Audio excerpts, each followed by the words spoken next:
But how does something like that come about? Such a big project where like Peso Pluma or like... Peso reached out to him through Facebook. I recorded the first album, I think it was in 2000 if I'm not mistaken. And I was about 14.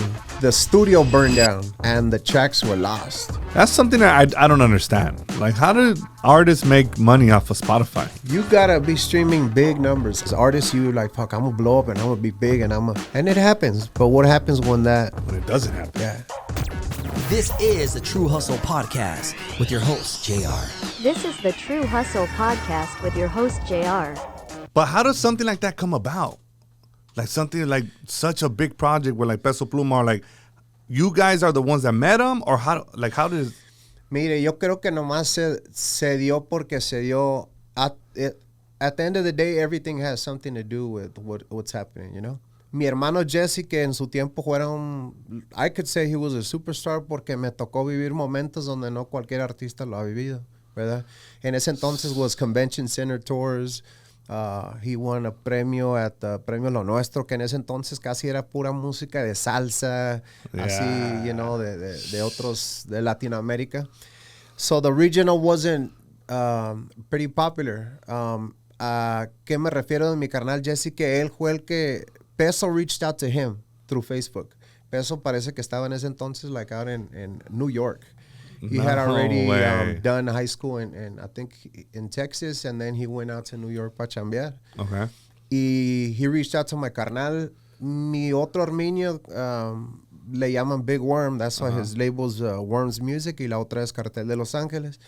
Ya estábamos grabando varios artistas, and my brother Jesse, he was kind of doing his own thing con su compadre que se llama Prajín, who is also el socio de Worms for the whole project de Peso. Y he told my brother, hey, está este morro. You know, Prajín wasn't doing music fully. I think he had just started a project that was Lupillo, Snoop, Be Real, and I think Alamán, I think it was. They did a song que se llamaba Un Pelotero en la Bola, and then you had Snoop drop a verse on that y todo. So, le presentó mi carnal a mi otro carnal el proyecto de Peso. Long story short, he ended up signing them in, I believe it was like the end of 2020, 2021. And de ahí empezó todo. Como todos, no, se batalla. You ask for opportunities. You reach out to people. And the majority of the time is like ni te contestan, and it's crazy ni porque te uno pelan, basically. Y uno lo ve de otra manera ahora, because now I see like those people that would say no, like te aman, te quieren, and it's like, well, you know what I think that is? People are not going to support you until that shit pops off. Sí. Y luego. Sí. Son pocos los que realmente ven algo, you know. De que se brinquen todos al camioncito, siempre es así, you know, sadly.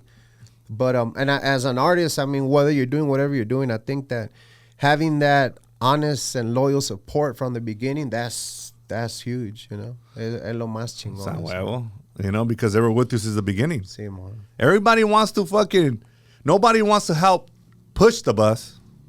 But when that bus is rolling, everybody wants to get in, bro. Yeah, that's how it is. But going back to like the early 2000s, El Original, your brother, because you mentioned it, he was big, bro. Sí.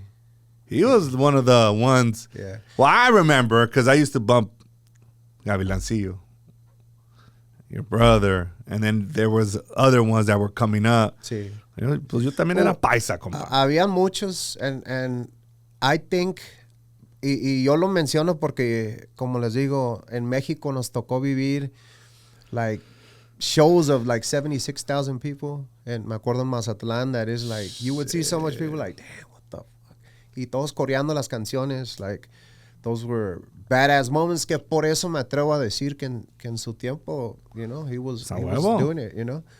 Obviamente nowadays is like you see like por ejemplo Peso or the other big artists that are they're doing it in a whole different way, you know, stadiums, arenas, like that's. But do you think that times have changed? Oh, sí. So it's easier to sell out an arena because of the tools that they have now. Sí, o sea, todo se vende. That tool, El that teléfono, phone. exactamente. El otro día estaba hablando sobre boxers. Boxers are big in it with bringing artists. You know, I think that atrae mucho a la comunidad, a los seguidores. Antes no se utilizaba tanto, compa. Before it was just like your music had to be cracking para llenar un lugar. You know, de ahí en adelante que era radio commercials for the people that would hear your music. Si ibas on TV, you would perform a song on TV, and then, you know, that would be also the promo, pero no había lo que hay ahorita, you know. Oh, but it's a big difference, you know. Así es. You're right. Your music had to be cracking back then. Sí, tenía que retumbar en el carro para que tus... Back then it was more word of mouth, you know, like, hey, fool, have you heard this shit? ¿Has escuchado esta madre? Go to high school.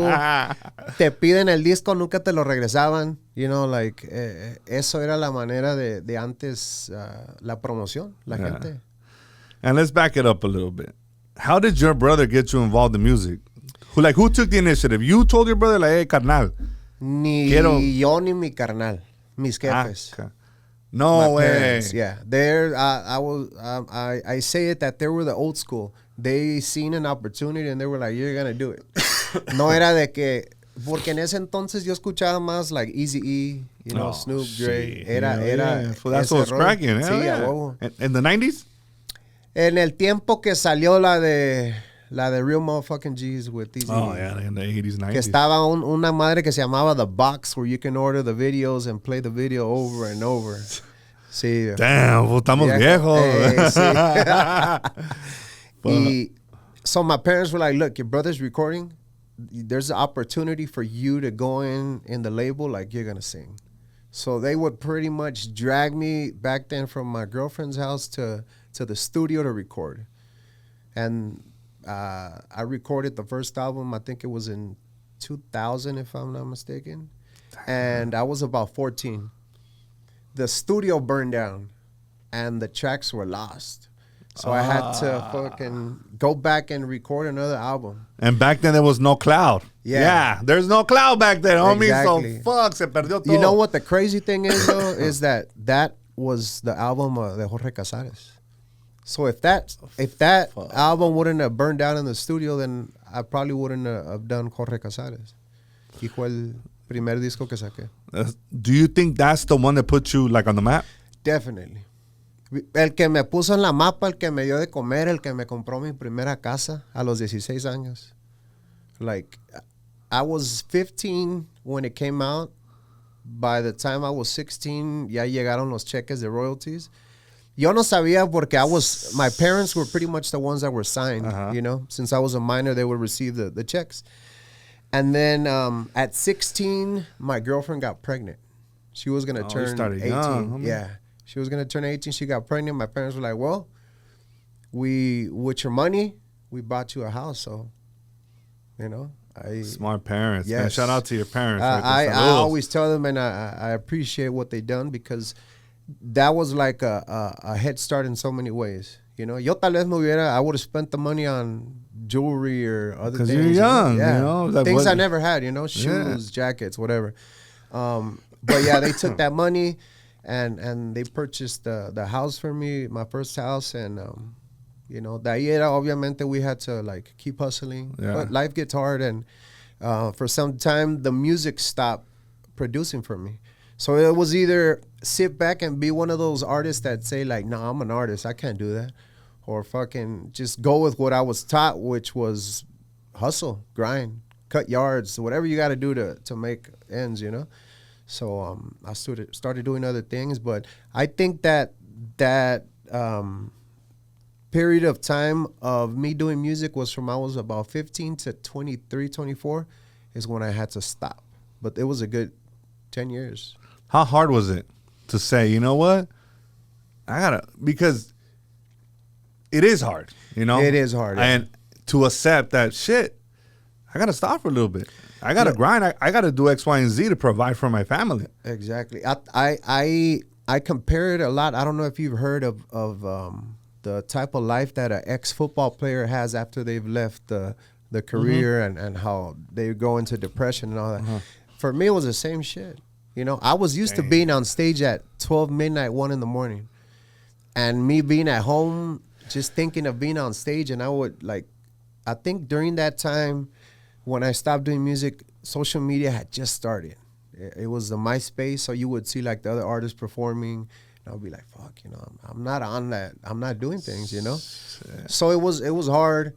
I don't fucking lie. I was on depression pills. You know, I took that route until it got to a point where it was like, okay, I'm gonna fucking keep depending on that, or I got to get my shit right. Como dicen the Mexicans, you know, amarrarte un huevo and hacer las cosas bien, you know? So we started, I did counseling pretty much to tell myself that it was okay, that I wasn't in that place no more. You know, you're so used to fucking having girls screaming at you, you know, guys being like, fuck, you're a badass, whatever, and it all stops, dude. Like, you hear the crickets, like, chirping. So it's, and then it's you and your thoughts. Yes. Me and against myself. Yeah, that's yes. the biggest person that's against you is always yourself, you know. Or if you think of it the other way, it's like, if you're your biggest inspiration, motivation, your biggest supporter, then puro para arriba, you know? It's puro para adelante. Yeah. But it's hard. It's hard. Look at the shit you had to go through. But I think it's life. You have to go through the bad shit to the good shit, you know? A lot of us just don't understand it. We don't realize it. But everything you're going through, it's because of what you've created. That's one. Two is because you're on the path to a better place. And until you realize that and you just keep pushing and pushing and pushing, then you get there and you're like, okay, fuck. Thank you. Thank you, God, for allowing me to hit the floor. You know, if I would have kept being in that mindset of I'm a superstar or whatever, then fuck, I would not be where I am right now, you know? I think God is very particular. Yeah. And God will let you know. 100%. Like sometimes, like, hey, pump your brakes. Well, you know what? I'm going to pump them for you. Yeah. And then I think adversity is the biggest. Adversity makes champions, bro. 100%.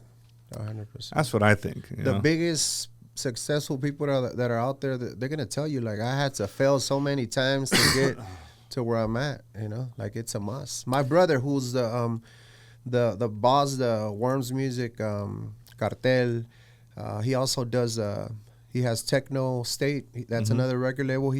We just started that. Like, we have an artist that we signed. His name is Bolo, who's actually playing like on a lot of the bigger electronic music festivals, EDC and all those. And he just signed him, the first artist. So he's always done underground raves. That's kind of where he's venturing into now. So, I mean, he was homeless, living in his truck for some time too, you know? Damn. And if I recall what was the story was that he reached out to a guy that used to play for the banda that the guy had, used to be the one that played with us on stage. So that man did construction. He did asphalt. Okay. And he reached out and he told him, if you had $10,000, like, what would you spend him on that you think would? And he told him, buy a fucking Bobcat and these tools and come and do asphalt. And my brother did that, and that he started off with, I think he said, a small roller and a little Bobcat. And now it's like, you know, he's been able to do good. He has a successful company, Highway Masters Paving, and, you know, they reconstruct car washes, they work out and highways and stuff. But he was homeless for some time, you know, and he just fucking pushed through it. And we would always see my parents, you know. I know a lot of us, we do in life what we see. My parents were always on the go, working. My dad worked a warehouse job for 30 years, and still on the weekends he would do like 16 yards. And that was where I got experience.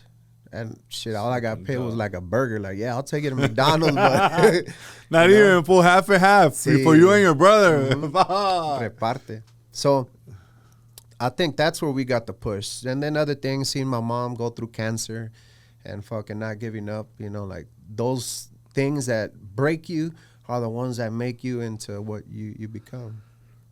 Oh, that must be difficult to see your mom go through stuff like that. Yeah, I've had a couple. I think when I was also leaving music, I was selling weed because I've always smoked weed, and I thought that was the easiest thing, at the time. And then one day I get a call from my parents. They were watching my son, and hey, something happened. You got to come.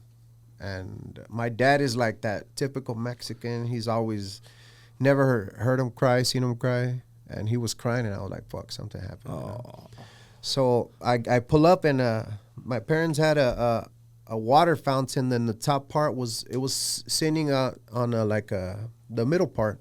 Mm-hmm. So his little cousin was hanging, and the top part of the fountain came down and smashed his foot. So it automatically amputated his big toe, the next toe, and the third one was left like hanging, dangling, So after that, I was like, man, I'm going to get locked up for doing stupid shit, and I'm not going to be here when things like this could happen. Like, I need to stop that shit, So I looked for a job. I started off as I was an operator at a car dealer.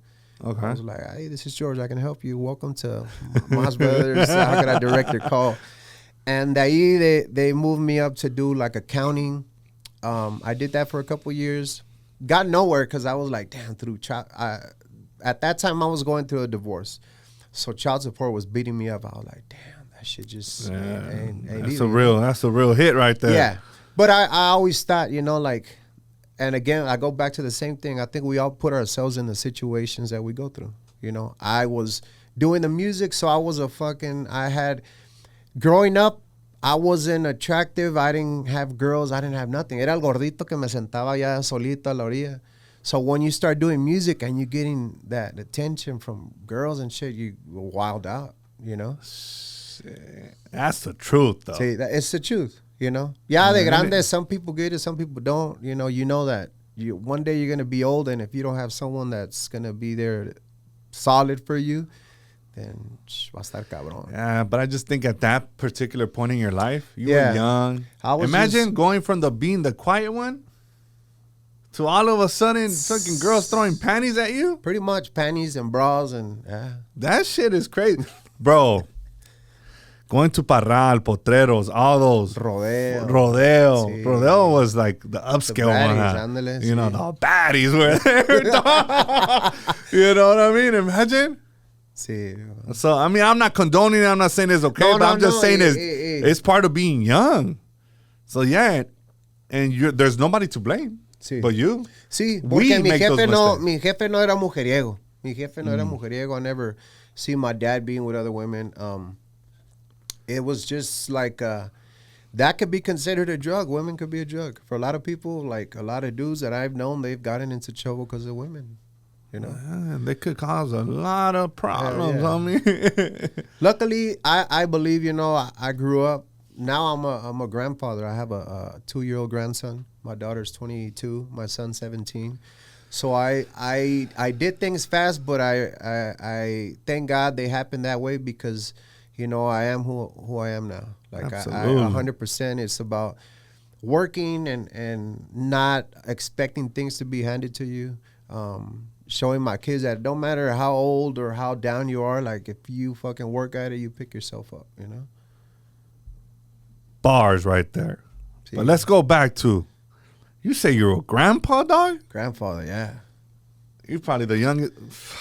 39. All right. Walk me through that because I have a 21-year-old, 22-year-old. How does that feel, dog? It's for the typical Mexican, you would expect like, okay, when you find out, it's like, get your shit and get out of the house. That's it. I'm not putting up with it. I had already been divorced for a couple years when I got that call. Like, hey, you got to talk to your daughter. And I'm like, what the fuck? What is that? What does that mean? So I told them, well, tell her to come. I live maybe about 5 to 7 minutes away from my kids. I've always stayed close for the same reason that as a parent, I feel you have to be there, and obviously not there as much as kids are gonna do what they want to do. I did it. I got away with so. We all did, bro. Things, so a lot of stupid shit. When she told me, Dad, I'm pregnant, my heart dropped. I cried, but then I gave her a hug. Because I said, I'm not going to be that parent that goes against them. They fucked up. They've already fucked up. And they're going to deal with it, you know. But I want her to know that I got her back, that I'm going to be here. And I just gave her a hug and I said, you know, I love you. I have your back. But you're a grown woman. Officially a grown woman, yeah. The little girl that used to open the door for me when moms used to lock me out, like, now you're a grown woman. And now, like, I talk to my kids every day. My grandson, I call him, and she'd be like, Dad, I'm going to take you. His name is Asael. Te voy a llevar a Asael. And I'll be like, hey, he's yours. Like, What'd you say? Nah, I got to go to True Hustle today. Yeah. So, he's that yours. is the blessing. Like, you get to enjoy the kids, and then it's like, here you go. Here's your son. Take him back. Let me tell you this, bro. I'm not looking forward to that moment. Compa. You know? Se va. I mean, I'm going to accept it. I'm not saying that because yeah, fuck. It's the scariest but most beautiful feeling, compa. Like me as a grandpa now, I love it. It's beautiful. Huh? It's beautiful. It's beautiful. Es tener, so the way you feel about your kids, you're fucking crazy about your kids. I mean, Ah, well. you love your kids. Now, think of someone else that's even more than them. Because my grandson, like, es el chiqueado. My kids, I love them, pero mi nieto es el chingón. Él es el bueno. Sí. They say, you know, So like I'm the a spoiler, compa. Is that what you're telling me, dog? Ándele pa' allá voy. You know, with ¿Me your vas a salir kids, caro? yeah, Oh, with your kids, it was God. like, hey, pick your shit up. With your grandson, like, mijo, yo te ayudo, ven pa' acá. Sí. That's why our parents, I'm specifically saying Mexican parents, are the way they are with our kids. Yeah. So you're saying that Sí. we're going to turn into our parents? Sí. Puta. I've never, you know, I come from real Mexican parents, right? Traditional. They're really cold. So for them to tell my kids, like, ay, mijo, te quiero mucho, I just like, Sí, like what? the fuck? Y yo? Yo, qué Yo. pedo, like. That's So how it is. it makes me feel great, but it just makes me feel like, Damn. like, Yeah, fuck. así es, compa. You know, like, up to now, like, I tell my mom sometimes, like, damn, usted no fue así con nosotros, ama. You know, you guys are more, like, I would never see my dad and my mom, like, besarse. Yeah. Now, Same. you know what's crazy? So I'm that, yo soy el hermano que llega y dice mucha pendejada para hacerlos reír. So now I tell my parents, like, hey, mamá, métele la lengua a mi papá, o sea, aprovecha lo que no. And now she'll sit down and tell me, like, you know what's crazy is that you tell us that, and me and your dad, we couldn't even hold hands in front of our parents because it was so, like, la gente. And now, like, I tell them, like, you do what the fuck you want. Que diga, la gente de todos va a hablar. La vecindad va a andar de chismosos de todo. Ay, doña Cándida andaba besando a don Herminio y hícelo también para que digan de una vez. Lenguazos ahí en la esquina. Que te valga madre. Sí. Yo creo que por eso nuestros papás siempre, at least mine, were bien reservados. Yo le digo, mi papá, agárrale las nalgas a mi mamá.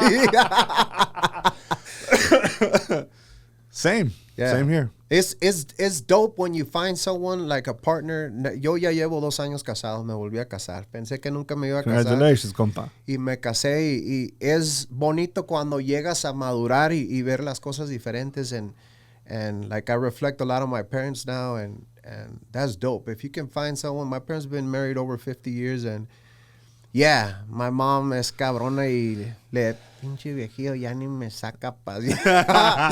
But I know at the end of the day she's 100% with them, you know. And They're loyal. Es chingón, así es. Ya que No hoy matter en día what. está muy cabrón encontrar eso. It's hard, you know. But I mean, my parents have been together since they were like 14. They're 68. Sí. So, mama. And my dad, he's a macho, way. Yeah. It's hard to deal with that guy. So my mom's dealing with us since they were 14. Hey, ponte macho con las morras de ahora y... Y te mandan mucho. Yeah. But... Why do you think that is? Like, there's a lot of...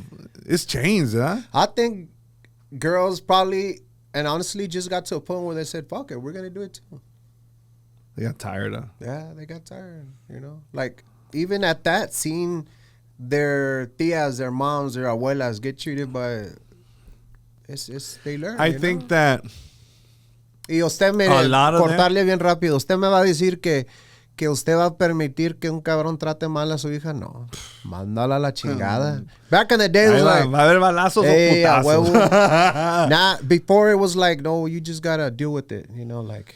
Because they were raised to be submissive. Mm-hmm. And I think a lot of the women now, I'm speak for my sisters, Salute to my cuñados, dog. This is the second time I say it, dog. Them fools have the fucking, tienen un corazón de puro puto oro. De oro. Because my sisters ain't having that, dog. They're not. They're feisty, and I just think that they probably seen how my dad was with my mom, and my mom is super submissive, which the majority of Mexican moms from the pueblo are like that. Yeah. That they're like, fuck that. That's not happening. Yeah. A más lo hubieras mandado a la chingada hace muchos años. Yeah. So, all right. Well, back to you weren't in music for a while. Then you came back. What made you come back? I always wanted to be I never wanted to leave it. But realistically, I couldn't afford it. I couldn't afford to produce a song. I couldn't afford to take pictures, to do anything. So I think the one time it was, I forget what years, I brought out an album called Entre Amor y 420. It was pretty much an album that talked about like a lot of corridos about weed, and then it had love songs as well. That album, we produced it with taxes that we had made that year. Y ese era como en el 2016, 2015. After that, I did not do music till about like 2019 again, when my brother started helping me out with Cartel de Los Ángeles, and we started producing. Ya en el 21 ya tenía más artistas, firmó el Peso. So en una ida a Culiacán, Peso used to pull up to the studio. We used to smoke, and then he was like, hey viejo, like let's do a song. Él le encanta la música de mi carnal Jesse, así que dijo, hay que hacer un corrido que se llama La Goma, que dice, me la paso paqueteando, a eso lo que me dedico. Mi hermano quebra la coca, también reparte los kilos. Mi madre vigila la casa y trae su cuerno de chivo. And he said, let's do it, pero hay que hacerlo así más tumbadito, compa. Yo estaba grabando el norteño, so he had like a more lazier flow, Y le dije, yeah, let's do it. Y empecé a grabé, que son el Penguin, Gente del Cartel y la de La Goma. 3 canciones con Peso en 2021. And that was before the fucking boom. Antes que nada, ya. Y nunca me puse en el lugar de pensarme, pues yo ya tengo años en esto, I'm not going to do something with someone that's starting off. Like, I actually took a lot of what he would do, like the way he would work, his work ethics, and that kind of gave me the motivation to fucking push hard. Porque estaba pagado en lo de las ideas de lo musical. Y él entró con una onda diferente. Dije, oh, shit, okay. Let's change it up a little bit, So we started doing music again, 2021. I believe around 2022, my carnal gets sick. The boss se enferma del páncreas, que estábamos en que tal vez no la iba a lograr, Acá de este lado no le quisieron hacer nada, so he went to Mexico and they did surgery. They scraped off the bad parts of the pancreas. Pero en ese entonces he reached out to George Prajín, que es su socio, y le dijo, pues está este morro que firmé, like, let's go all in with them, Y si algo me pasa, pues, a su esposa y sus hijos, like, su parte que se lo dé a ellos. Y eso fue el Belicón. That was the first song, el Belicón. Nah. El Belicón, ahí sacaron, and then they took Sembrando out after that, right? That didn't do much, and then they were able to finally get Homie on a song, and that's when they did Siempre Pendiente con Luis R. I think that was the one, huh? Sí. Esa fue la que le abrió los caminos machín. Because Belicón, he was working in Mexico. He was doing good shows. You know, they started the tour out there in Mexico. They said, we're not going to hit the U.S. porque ahorita no nos van a hacer caso. Pero lo que se había hecho con el Belicón en México era enough for him to headline shows, you know? So they did a good 3-4 months of shows in Mexico, and then it got to the point where they were like, okay, let's try something out. And they tried out the Toyota, and that shit sold out en Caliente. Really? And That's a big stadium. yeah. Y yo me acuerdo el primer... So when we used to drive home, Peso, because we stay out in the IE, so we would always pass by the Toyota. Y decía, viejo, un día esto va a ver, yo voy a llenar ese lugar. Y pues uno cree, pero también cree que está cabrón. Yeah. O sea, la realidad, you know?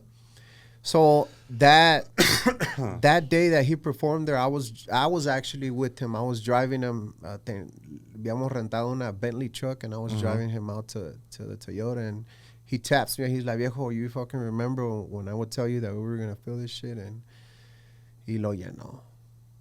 And that shit, it was emotional, you know? Because I'm that type of person that is like, it don't have to be me on there to feel like we're making shit happen.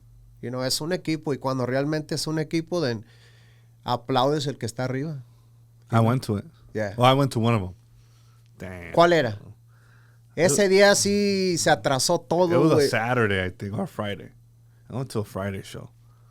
But that was, empezando esa gira, it was like crazy. And then Because it happened really fast for him, huh? it did. It did and it didn't. It once they added like the other piece to the puzzle, which is Prajín. Que el Prajín, pues, Prajín, de ahí salió el original de la Sierra, el Jilguero. De ahí salieron Chuy Vega en ese entonces, los Herederos del Norte. Damn. O sea, a lot of big groups, you know. So he was already like an OG in the industry. Ya había logrado muchas cosas, pero cuando dio el cambio de streaming music a lo que antes era lo physical, then he kind of pushed away, and I think he was just doing like he's a lawyer, so he was like for Jenny and Larry and a lot of artists, he was just doing that stuff.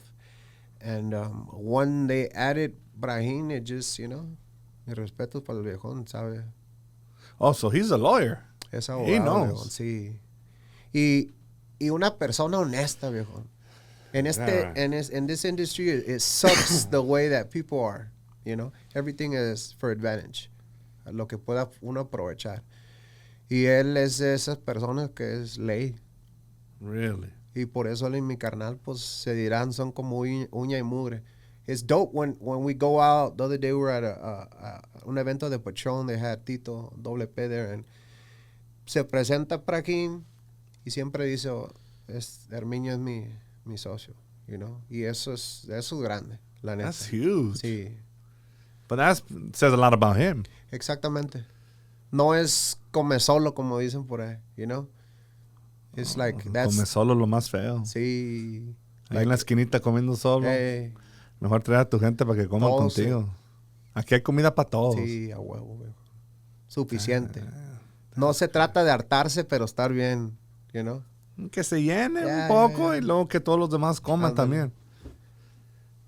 Have you seen the industry change from back then to like versus now? Oh, so many things. It's crazy how now the radio is pretty much like left out of the It's like picture. obsolete kind of. I shouldn't have said that. I mean, Yeah. it was gonna happen. You Big time. You take advantage of the artists and shit, and it's gonna backfire eventually. You know, do the artists still need the radio? Of course, you know. But I think the way they used to work was just fucking. Back then, radio was everything. Compa. It was, yeah. You had to be on the radio. Now people can make. If you knew what had to happen for you to be on the radio, that's just crazy. That's another pedo. Right Sí, there. viejo. Que uno no está para... Pero sí, está cabrón. Porque si eres un And artista... people would take advantage, you think? Machín, viejo. Si eres un artista que no podías, que tenías el talento pero no la manera, entonces, pobre de ti. Damn. That's how it is, compa. Todo es maña, por no decir fia. And I'm sure there was a whole lot of that back then. Yeah. And now? Y ahora, pues, se la pela. Se la pelan, compa. Because we have that. Sí. You could, Exactamente. you're your own promotion. Sí. Y les molesta cuando uno dice, no, pues ahorita no. Porque that's what they used to say, ahorita no. You know? But en esta vida hay que ser parejos, viejo. You know? Like, el que se pueda hay que trabajar y el que no, pero a veces nomás no, viejo. And it was like, okay, you don't want to come and do this? Okay. You're out. Ya no vas a sonar. En parte juega lo que... So they could blackball you. 100%. Like the moment you don't agree with something that they say, like, no, ni madres. No more. A la banca. And do you think these record companies back then were taking advantage of the artist in comparison to now? Or does that still happen? Honestly, back in the days, if I go by what I see my boys that used to record back in the days and how they are now, like, I think they got raped. Because I was able to profit good out of what we did with the music, you know. Pero nosotros trabajamos también con una persona que era bien derechita, Rajín. You know, we would get our reports. We would get our not just that. He would give us cassettes and CDs, 100 of each. Sell them out of the back of the car for $10 each. Los CDs, like, we would make a killing just on what he gave us to sell on our own. Yeah. Y muchos no hacían eso, compa. Les vendían los discos a los artistas. He would give them to you He would give it to us. and say 100% profits for you. Yeah. We would go to the moms and pop shops to leave credit. You would leave 20 CDs, and when they sold them, then they would hit you up again, you know. But yeah, nos regalaba discos. And any artist from Z Records back then could verify, you know, like, they took care of us for sure. But We that's not had that- strippers when we finished an album.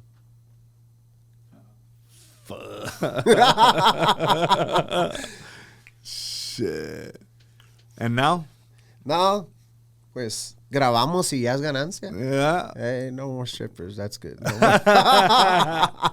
That was back in the Hey. days. Estamos jóvenes. Sí. Ahorita ya estamos... No sabía. Ya estamos viejones y maduros. I just see a lot of... there's so much talent out there, though. There is. And it's different because back then, like, a lot of us didn't play instruments. I never played an instrument. My brother does play accordion now, but a lot of the artists were just cantaban. Tenían a los grupos que los acompañaban y todo ese pedo. You know, now, no, you got fucking kids that they'll record themselves. They play all the instruments. They write all their songs. And now they could market themselves. And monetize in so many ways. Now you can monetize as by the music that you're singing on and the lyrics. So you can monetize 200%. Damn. So now there's way more money to be made. See. Big time. Now No wonder you came back, dog. You're like, hell yeah, I could get some of this. Of course. I don't blame you. Yeah. But it's one thing that is hard, I think, is the way that the platforms pay the artists.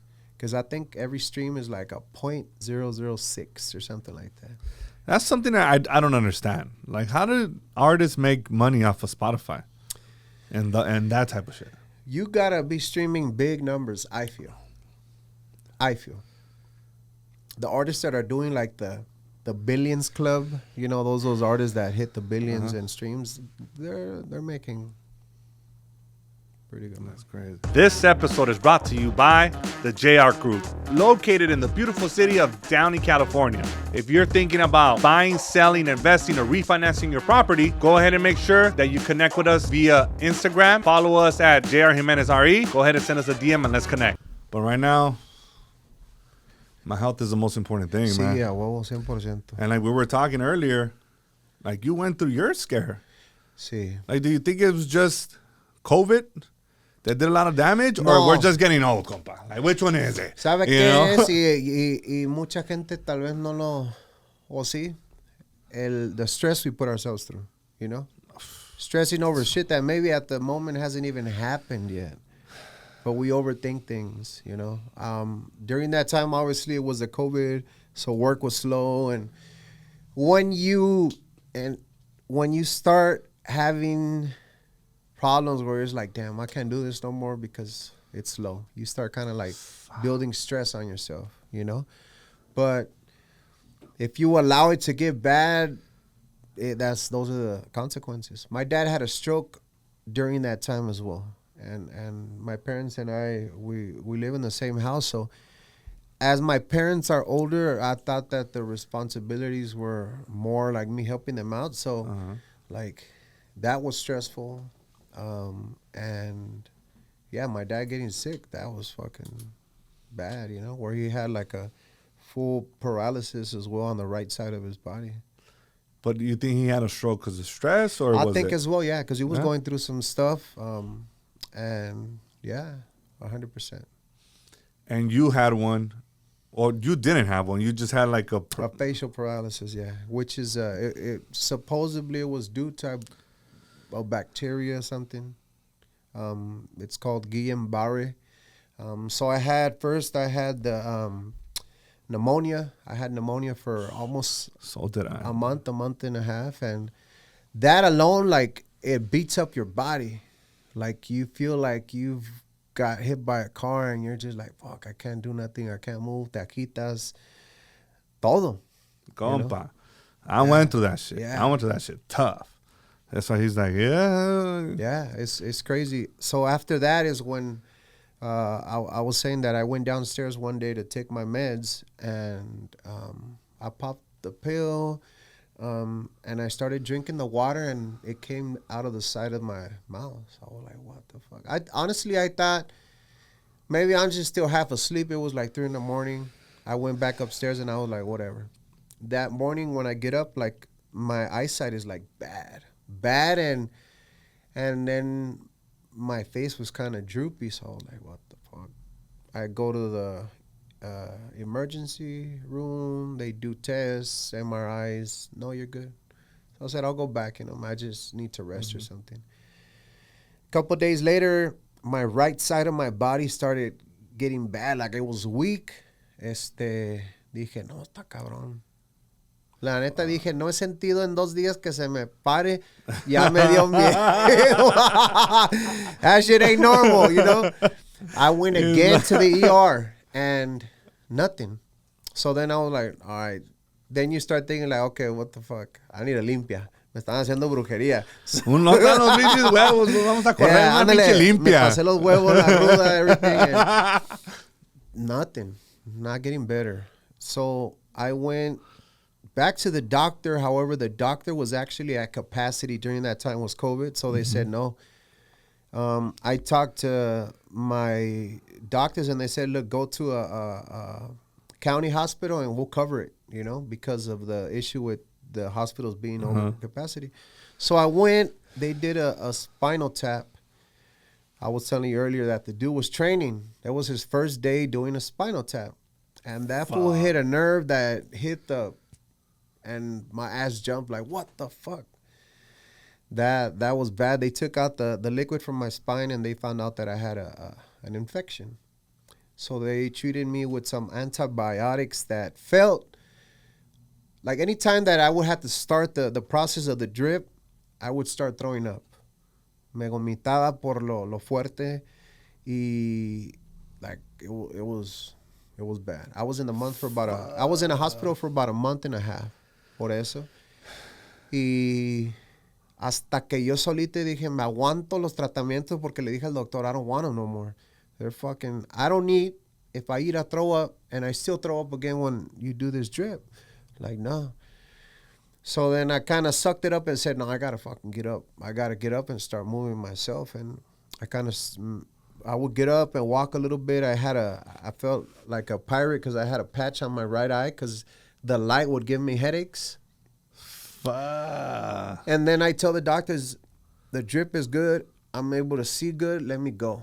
I still couldn't really see from my eye, but I was just like, You just man, wanted to I get want out. to get out. Yeah. You know, so they ended up releasing me a couple days before my birthday, and I would just go home and then try to start singing songs, you know. My mom would get like a roller and roll it on my face to kind of like unknot the nerves and all that. And it was just at home treating it. The doctors were like, you don't need no rehabilitation. You know, you can start slurring out the words little by little. And I was like, fuck, okay. They don't want to have to pay for it. Insurances don't want to pay for it. They just send you home. Like, hey, no, pues ahí averíguatelas. That was it, pretty much. Ah, fuck, no. Yeah. So I said, okay. I started doing that. I started trying to get back into the music. During that time, my brother was in Nayarit recording some videos for La Banda Cora, which is part of the label too. And he was out there with Peso. He was like, well, come out here and see if you can record some songs. And if you can't, well, it's okay. We'll just keep the stuff. So I went out there. I recorded one of my brother's songs, que era Te Prometido. Quiero estar soñando. Y salió 2, 3. So that's how we got kind of like back into the mix of the whole music thing. And But do you think, because, you know, I follow you on social media, and you're going through this losing weight journey, do you think that caused for you to be like, you know what, I'm going to get into this fucking fitness? It made me care about my health, you know? Before it was just like, we don't really watch what we eat. We don't really, it don't matter if I don't sleep, you know, get all the rest. It made my health a priority over anything, over problems, over stress. I was like, fuck it. If they're going to take my car, they could take that motherfucker. I don't want to pay it anyways. I'm not going to stress over money that if I can, I can't. You can take me to jail because I can't pay a bill or something, then so be it, you know? But as long as I'm good, then we're good. I'll figure something out, you know? So lo demás vale madre. I did my health a priority, and we're at it every day. I try to, you know, even today, I tried to go to the gym at 5 in the morning. It got hard. I snoozed. So I just went downstairs and jumped on the bike for a good half hour, and I was like, okay, cool, we got something.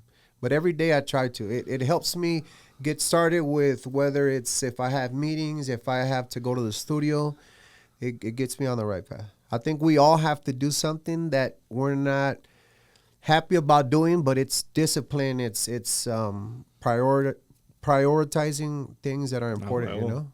So for me, after the pneumonia, I feel like this shit just fucked with me so bad. It's super hard for me to get up at 4:30 again. yeah. And then right now with the cold weather coming and going, like that is a For big this cold weather, bro, to be honest with you, that shit is low-key, like, depressing to me. I was telling my barber that yesterday. I was like, that's so gloomy, dog. Isn't this shit sad? He's like, nah, bro, I'm in here all day. Like, and I'm like, fuck. I just felt like an old-ass man just complaining, you know? Like, I was like, no mames, güey. Like, this shit doesn't pump me up. This shit doesn't get me going, you know what I mean? So, but what tools do you use to, like, de-stress now? I pray a lot. You know, I know that anything that God puts in my way is for a reason. I know that me going through tough things is to be in a better place, and I just try to focus on that. Recently, I had to go to court because my gardeners, I guess, had an altercation with my dog, and they were suing me. And I was like, man, I can't control it, you know. I leave it in God's hands, and that's the best lawyer I can have on my side. You can't fuck with my lawyer. You know, my faith in him is is the most powerful thing. It's gotten me out through the worst moments in my life, and I know that he's here, you know? So that's all. Like, honestly, you know, I'm not going to tell you that I go to church every Sunday. I'm not going to say that I go preaching the word, but that I myself believe that he's gotten me through everything. Hell yeah. There's no fucking doubt about it. I'm the same way. Yeah. It's the only logical explanation for some situations in my life. I'm like, there has to be a higher, you know, there has to be. And people get mad, oh, God doesn't do this and that. And man, you worry about your God. My God does what I need, and that's good for me, you know? I think everyone has and believes whoever they want to believe. There's different religions. There's hay santos, hay Catholic. I was raised Catholic, you know? Do I follow every Catholic law? Probably not. I try my best, you know? I see everyone equal as myself. I don't think I'm more than anybody, you know? If anything, I just work harder than a lot of people. That's all. That's beautiful. And what projects you got going now? We're working on a lot of music. I was in the studio yesterday finishing up. As an artist, I think when we write corridos for people, that's our biggest moneymaker, you know? 5,000 por corrido. Como dicen los corridos, es un lujo. Para que alguien te haga un corrido, an artist that you like, then it's not cheap. I've heard of artists charging $50,000, $100,000. So that's a big. Corrido? A corrido, yeah. Fuck. If I'm not mistaken, like reach out to like Luis R. and the Fuerza Regidas and all that, and they're up there. Yeah. So that's a big part of what maintains us as artists working, you know, those projects. And then besides that, we have to do the commercial stuff, la románticas, los corridos que hablan de cualquier persona. Oh, ese es mi corrido. We have to keep working on that, you know. So I'm doing duetos with youngsters. There's a girl that's part of Yellow Room, Bobby Castro and all them, Edgar from Voces del Rancho. Her name the homie is right there. Janet Uribe. I did a dueto with her. I'm bringing out a song out con la banda guasabeña de Valentina Elizalde. ¿Qué más? Tenemos un chingo. Doing events here and there. I myself feel that this time around I try to protect and where I present myself, you know. I don't try to do every little place because they're going to pay me what I'm asking for. Like, I'd rather be in a stage that I'm going to shine the best. So November 1st, we're out in November 2nd, I'm sorry, in Viva Latino Festival in Las Vegas, you know, with the whole city. They're doing a big event. A lot of other big artists will be there. December 21st, we're at the Saboba Casino in San Jacinto. Myself headlining that event. So we're trying to stay busy, you know, most of all doing music. That's what's up. Yeah. And where could people buy the tickets at, and where can they find you? Tickets, they are usually on my bio in the link that I have on, whether it's my Instagram, TikTok, Jilguero Oficial, Facebook, and all of that as well. But usually, I know, like, say, when we go to Vegas, they do it through a Ticketon or those types of places. Mm-hmm. So, before we go, I want to ask you, who were the artists that you looked up to when we were like in high school that motivated you? That you were like, damn, I want to be like this individual. You know what? I was young, so maybe for the wrong reasons. But for sure, Gavilancillo. Ah, well. Gavilancillo #1. Mi carnal Jesse, el original. Y el Coyote.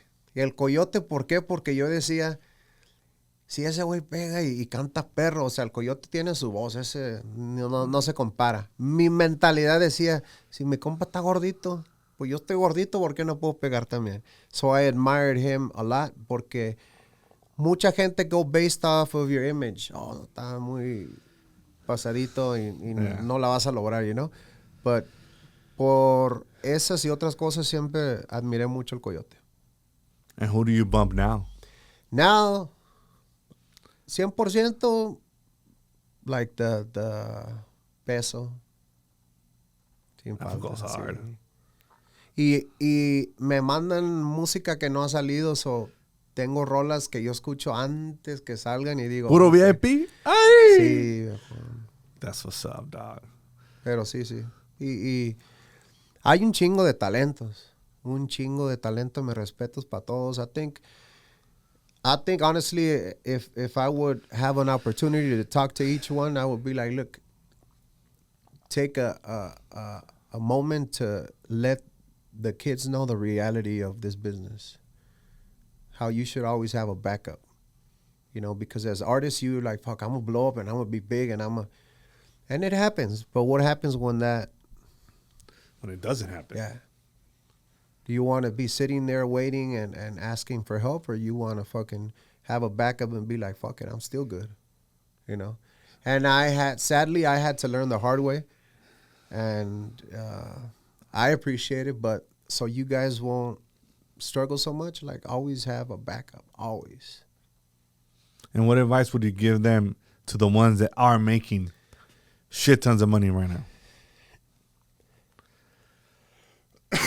Appreciate every dollar.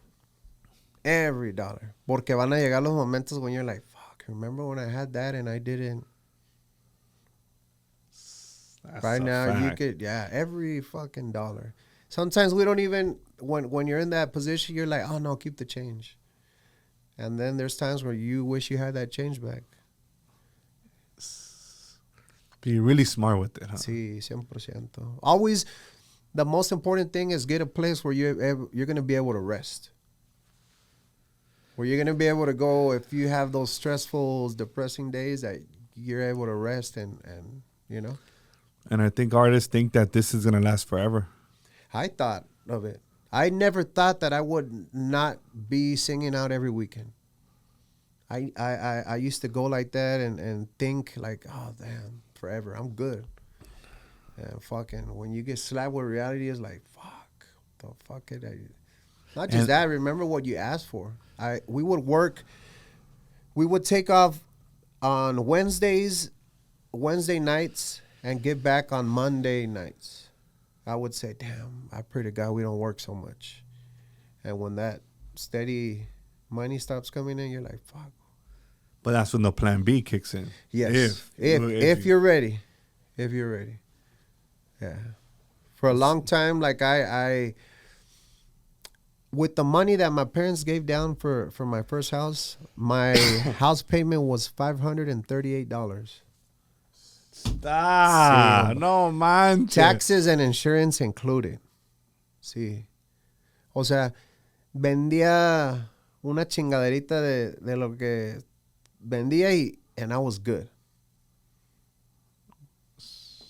Porque fue lo que mis papás, pero they thought about that. Make sure this motherfucker has somewhere to sleep.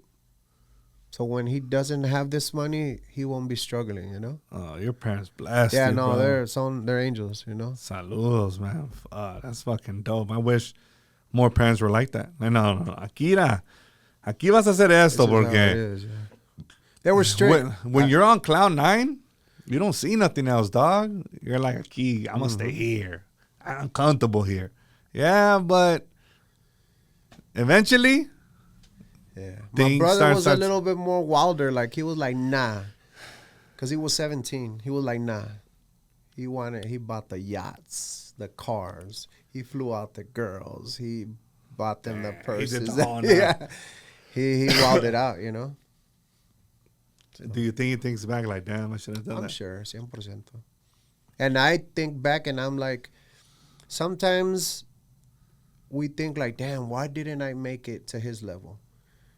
But God was probably looking out for me as well, you know? Because I didn't, the way and the height that my brother was to where he is like, it's a big difference. So that's super hard to deal with. He was a superstar. He would turn on the TV. He was on El Gordo La Flaca. He was on magazines. He was on the radios, you know, and it's hard. everywhere. Yeah, it's hard.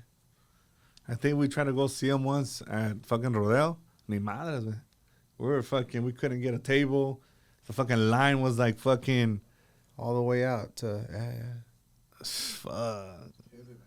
Hell yeah. And fucking Joto's coming back all sad.